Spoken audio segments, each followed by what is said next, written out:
Now, in the past, I've spoken about the Air Max SC and the Air Max XE. Those are budget Nike models that borrow from the Air Max 1 and the Air Max 90. They're considered takedowns, cheaper models of more premium shoes. This here is the Air Max AP, and it could sort of be viewed as the Air Max 97 takedown. But is it as good as the Air Max SC and Air Max XE? Well, you'll have to watch the video to see what I think.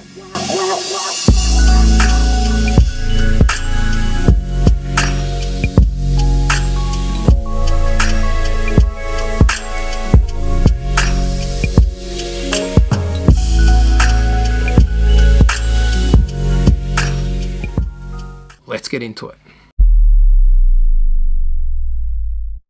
The Air Max AP does clock in at about $150 here in Australia. That's the retail price anyway. So it is pushing the limits of what I would consider an affordable sneaker. Like many other sneakers that don't fall victim to the hype machine, it is pretty easily available at prices that are much less than retail. And the pricing structure makes sense when you compare it against the Air Max model that it's meant to be based on. The Air Max 97 retails at $260 here in Australia. So that is a lot of coin for an Air Max sneaker. The Air Max 97 is also a fair whack above the retail price for an Air Max 90. Historically, we have been able to get an Air Max 90 in Australia for $170 retail, but that price seems to have gone up to $180. So the Air Max 97 does sit at about an $80 premium over the Air Max 90, and if you were to compare the AP against the other takedowns, it is similar more expensive.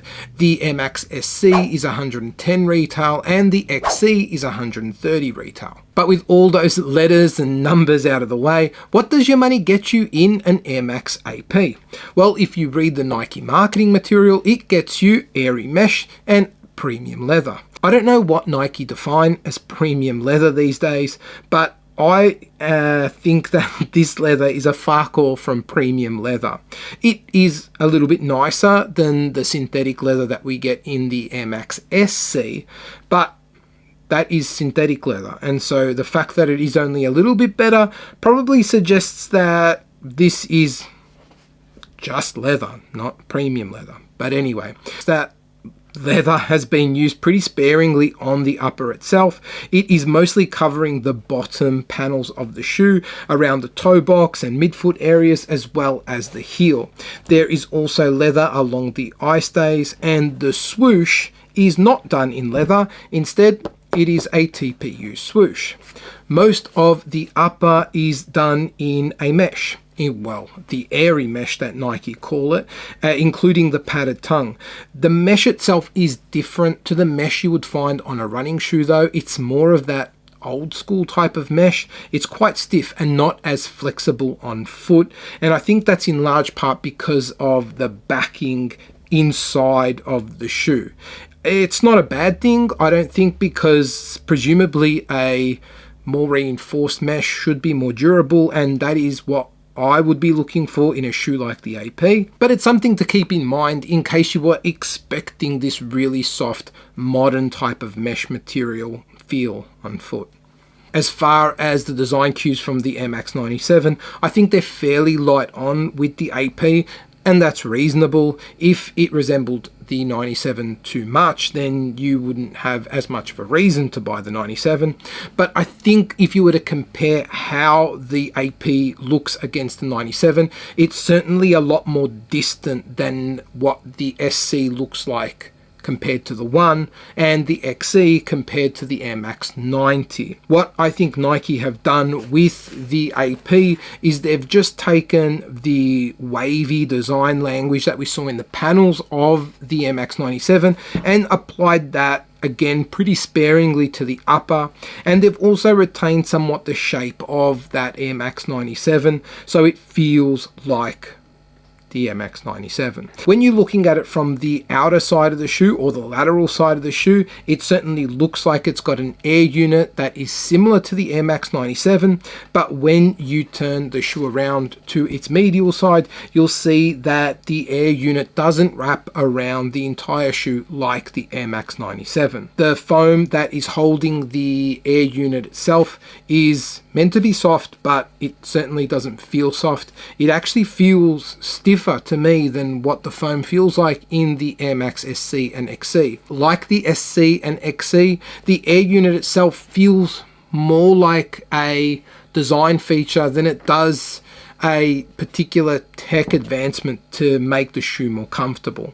I just don't feel that airbag underfoot. The outsole is full rubber and, to be honest, pretty boring in terms of its shape and its color blocking, but you know, it does the job. It does what it needs to do on a shoe, again, like the AP, which I guess is a shoe that you would wear casually and to run your errands with and to kick about in. You're probably not going to pick up a pair of the APs to go out in. I just feel like the AP is more geared at that kickabout type of purchase versus it being a show-off type of sneaker purchase. But anyway, hopefully you know what I mean. With the materials and the design, it is a average package. It is fair in terms of price. I think you're getting a mix of a bunch of different materials, but the issue that I've got with the AP is more around how it feels on foot. It's not a terribly comfortable shoe, and it's not so much because of the foam underfoot that is quite firm. Instead, for me, what I found is that this leather panel around the toe box kind of digs into the front of my foot. And as far as sizing goes, I went true to size in the Air Max AP, and I would definitely recommend going true to size in the AP. It fits pretty close to a one-to-one fit, and so I wouldn't recommend sizing down in it. What that basically means is that it's not a sizing issue, but more of a design issue. And I'd be interested in anyone else's experiences in the AP and if you have found that same issue. And that limits its usefulness for me personally. I just can't see myself wearing this for long periods of time. And considering it is $150, I would tend to steer people to either saving up for the Air Max 97 if you really want that silhouette, or going for something like the Air Max SC, which I think is excellent value at the price that it is. The other more minor issue that I have with the AP are these laces. They are annoying. They continually twist. They are puffy, which I don't mind, but they're not fully rounded. They are kind of oval with these like little straight bits that hang off the side or whatever it is. I've relaced them twice, and every time I do it, they just get tangled up again or twisted, or I don't know what it is, but I don't like them. And the next time I take these laces off, it will be to throw them in the bin. Let me know what you guys think if you do have a pair of the APs. I'm really interested in how you are finding them and whether or not what I found in the shoe is also what other people are finding. Until the next video, laters.